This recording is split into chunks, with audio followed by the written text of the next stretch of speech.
Iya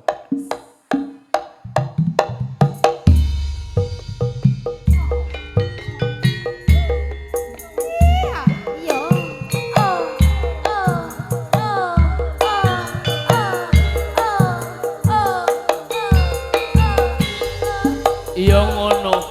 Sini Pak RT. Gini. Pak Enopi medhuk sisan. Mas Cekrak medhun kene sisan. Mas Cekrak.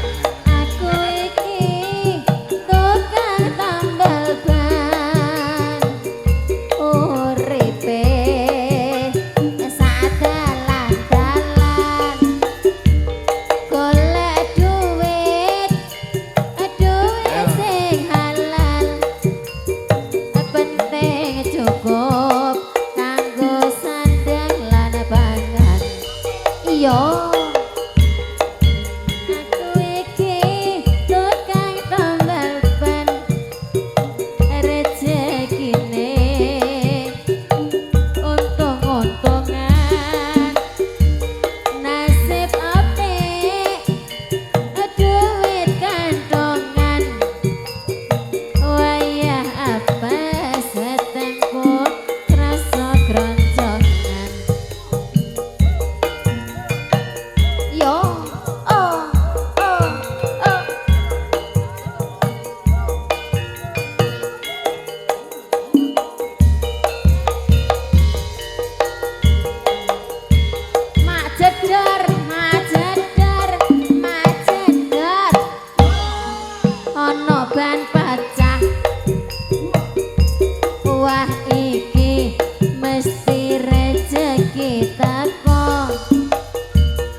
Rezekine tambah mlumpuk, oe tambah mlumpuk, oe tambah mlumpuk, oe tambah mlumpuk, oe tambah mlumpuk. Yo.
Netepaken pemanggihan keluarga Ageng Wisnu Laras. Nuhun dawuh Bapak Tarmadi Ibu Sulastri mapan wonten ing Praga Gumantar Modal Sragen. Kadang kekirangan ingkang mboten akhirul kalam. Assalamualaikum warahmatullahi wabarakatuh.